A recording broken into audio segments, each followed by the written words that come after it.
लिखिए next point, industrialisation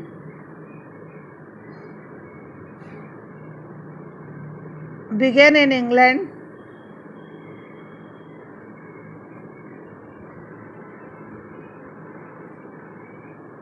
in the second half of 18th century. 18th century के second half में England में industrialization शुरू हो गया।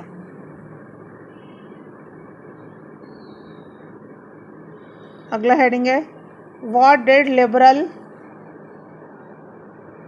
Nationalism stand for. मतलब लिबरल नेशनलिज्म क्या है। नेशनलिज्म तो राष्ट्रीयता है, देश के प्रति प्यार है, और लिबरल मतलब आज़ाद ख्याल वाली।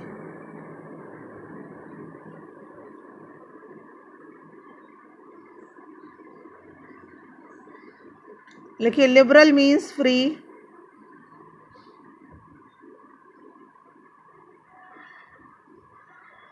इट मीन्स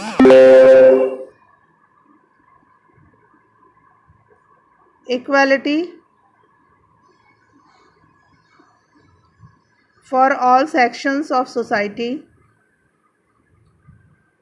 इसका मतलब था कि सोसाइटी के हर सेक्शन को इक्वल माना जाए।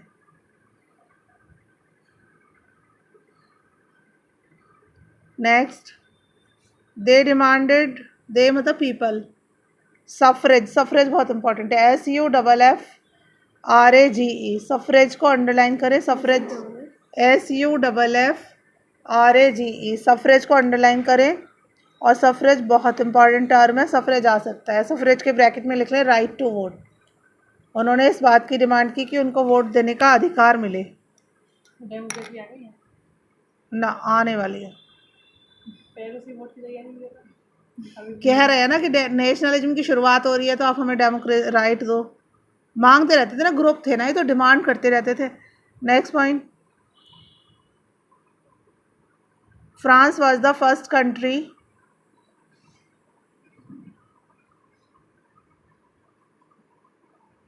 France was the first country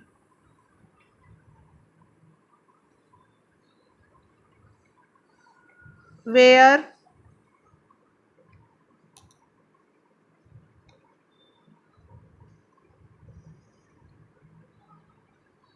right to vote and to get elected was granted। पहला वोट देने का अधिकार कहाँ मिला? फ्रांस में मिला, ये इंपॉर्टेंट है। और वाज टू गेट इलेक्टेड का मतलब अपने आप को चुने जाने का अधिकार, मतलब इलेक्शन कॉन्टेस्ट करने का अधिकार भी किसको मिला? फ्रांस में मिला। पहले तो इलेक्शन कॉन्टेस्ट ही नहीं होता था ना, मेरा राजा का बेटा राजा होता था। वाज टू गेट इलेक्टेड, बस was granted.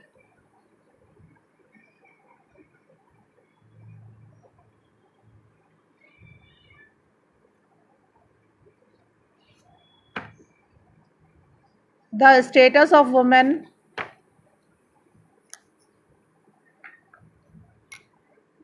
was a minor। जैसे माइनर एक बच्चा होता है ना, 14 साल से कम का बच्चा माइनर माना जाता है।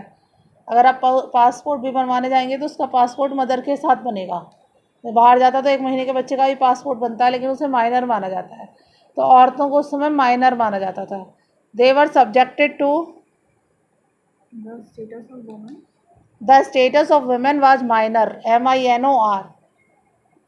दे वर सब्जेक्टेड टू, इसी में लिखना है, दे वर subjected to the authority of the father and husband। मतलब औरतों को सेकेंडरी माना जाता था, या तो वो अपने पापा के अंडर कंट्रोल या फिर हस्बैंड के अंडर कंट्रोल मानी जाती थी।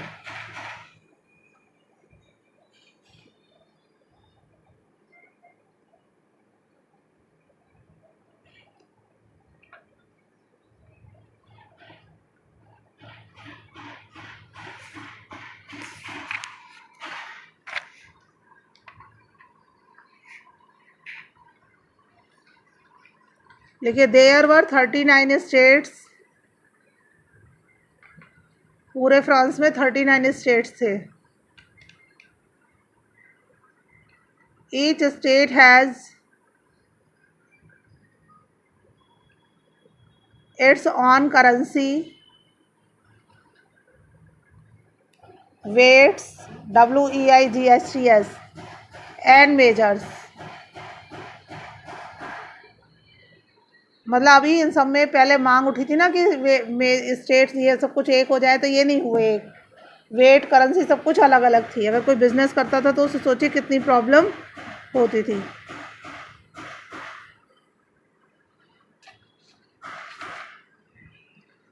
This condition was an obstacle, OBSTACLE। Obstacle का मतलब क्या होता है? रुकावट। In the growth of businessman. कोई आदमी एक से दूसरी जगह बिजनेस नहीं कर पाता था, तो बिजनेसमैन की ग्रोथ में ये बहुत बड़ी रुकावट थी। अगला हेडिंग है a new conservatism after 1815। 1815। Conservatism CONSERVATISM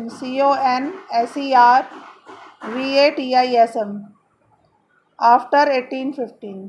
1815 के बाद न्यू कंजर्वेटिज्म क्या था?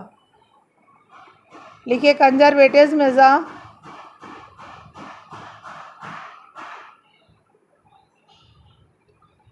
Political philosophy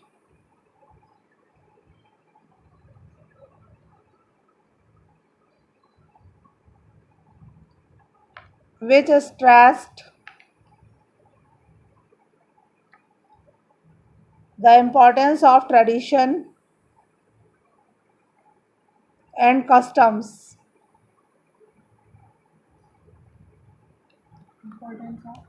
Importance of traditions and customs. There is a, इसी में लिखना है, अलग से आ जाएगा कंजर्वेटिव में, तो यही है। There is a gradual development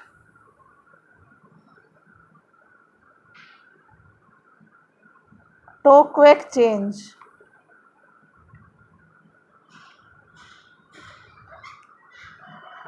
मतलब कंजर्वेटिज्म जो थी नए बिजनेस का प्रेफर करती थी और धीरे धीरे बदलाव से एकदम तेज बदलाव की तरफ भी समर्थन करती थी। लिखिए, conservatives believed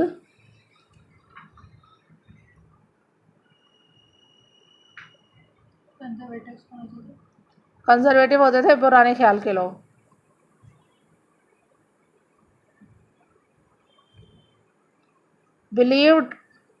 believed in monarchy and church.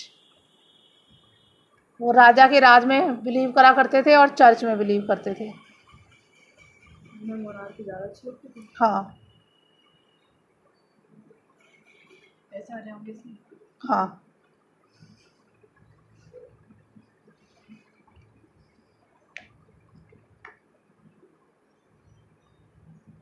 In 1815,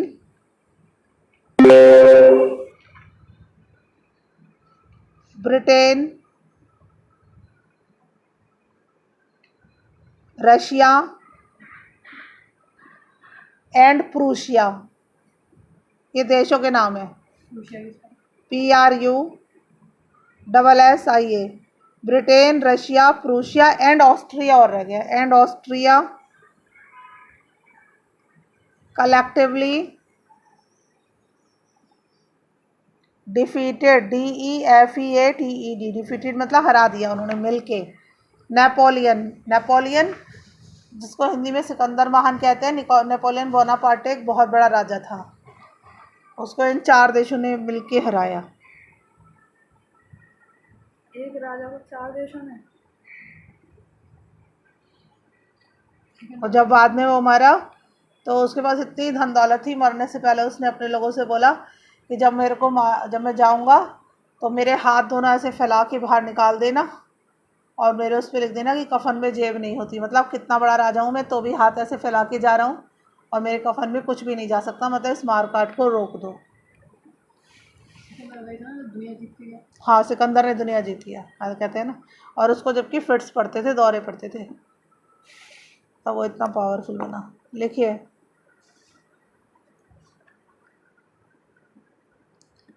the Bourbon, BOURBON, Bourbon एक उसका नाम था राजवंश का। जैसे हमारे यहाँ होते नहीं बहुत सारे कि सिंधिया ये वो। द बॉर्बन डायनेस्टी वॉज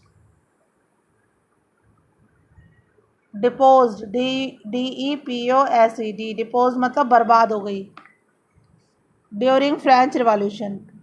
इसका एक राजा था ना, 9th क्लास में पढ़ा है, बॉर्बन का था, मेरे को नाम नहीं याद आ रहा, लुइस 16, तो वो खराब हो गया था ना, सब बेकार उसका। During French revolution.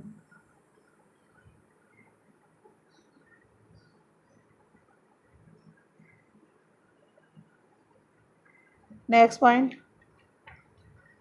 a series of states were set up on the boundary of France to prevent French expansion. On the boundary of France to prevent French expansion, मतलब जब फ्रेंच रिवॉल्यूशन हो रहा था तो दूसरे देशों ने फ्रांस की बाउंड्री पे अपनी तरह तरह की स्टेट्स बना दी, जिससे कि आगे से फ्रांस की जो मतलब जगह है वो फैला ना पाए, अपने आप को एक्सपेंड ना कर पाए।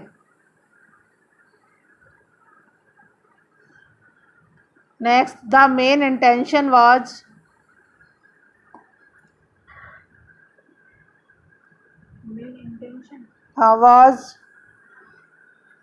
To retain the monarchy.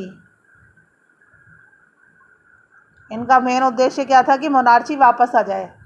Napoleon ने एक्चुअली ना मोनार्ची ख़त्म कर दी थी, फिर इन सब ने मिलकर नेपोलियन को हराया। नेपोलियन फ्रांस में था उस समय, इसमें आधा अधूरा दे रखा है। नेपोलियन कायदे में फ्रांस का राजा था।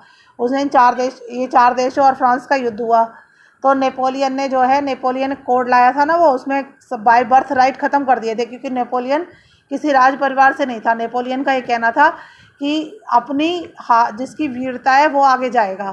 तो नेपोलियन ने इन चारों देशों को पहले हरा रखा था, तो नेपोलियन ने सबका मोनार्ची फिनिश कर दिया था। अब इन चारों देशों ने मिलकर नेपोलियन को हरा दिया, तो फ्रांस की जो बाउंड्री है उन पे स्टेट्स लगा दी, ताकि ये आगे लड़ाई ना कर पाए। और वापस से अपने यहाँ से जो मोनार्ची डिमोलिश हो गई थी, बॉर्बन डायनेस्टी जो डिमोलिश हो गई थी, उसको दोबारा से रिक्रिएट करने के लिए कोशिश की। ये है, ये इसमें ना दे ही नहीं रखा कुछ भी। नेक्स्ट, तो मतलब नेपोलियन बोनापार्ट अच्छा है। हाँ, उसने बहुत सुधार किए थे, लड़ाई तो बहुत की थी, लेकिन नेपोलियन बहुत सारे सुधार लाया था, इसमें दे नहीं रखे। अब अगला हेडिंग पड़ेगा, the revolutionaries.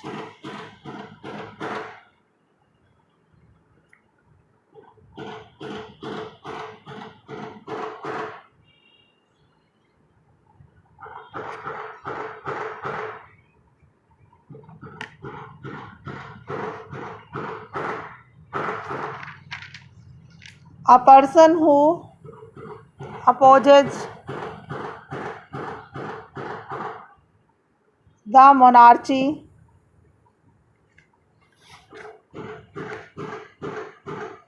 was considered as revolutionary।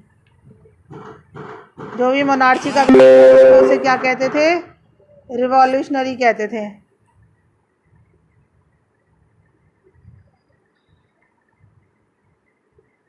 Next, Vienna Congress was established, VIENNA, Vienna Congress was established to fight for liberty and freedom.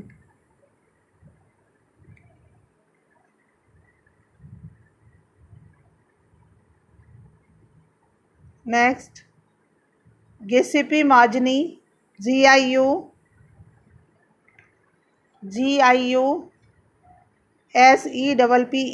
गिसिपी Mazzini, MAZZINI, was an Italian revolutionary। ये एक इटालियन रिवॉल्यूशनरी था। ही was sent, हाँ he was sent SENT, sent मतलब उसको भेज दिया गया। For exile, he was sent for exile, EXILE, exile का मतलब देश से निकाल देना। At the age of 24,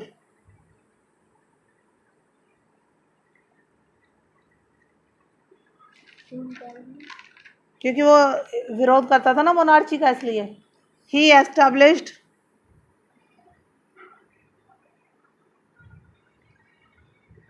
2 underground societies, उसने छुप के 2 सोसाइटी बनाई। मोनार्ची हटाने के लिए काम कर रहा था ना ये। 2 underground societies. Number 1 young Italy,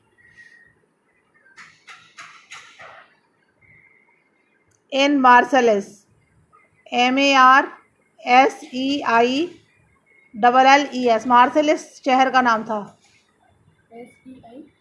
MARSEILLES। Number 2 young Europe, in Berne, BERNE। इन 2 जगह जाके उसने यंग लोगों की अपनी ब्रिगेड बनाई।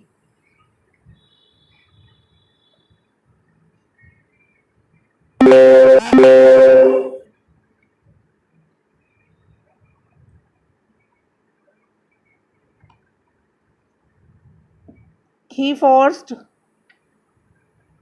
the Italian liberty। तो गुस्सी पी माजनी किसके लिए लड़ा था? इटली के लिए। अब यही तो ये चैप्टर पागलपन का है। पहले फ्रांस चल रहा था, यहाँ पे इटली घुस गया। चैप्टर यूरोप का। हाँ, अब अगला है, ये सब यूरोप की कंट्री आते हैं ना। अगला हेडिंग है the age of revolution 1830 to 1848।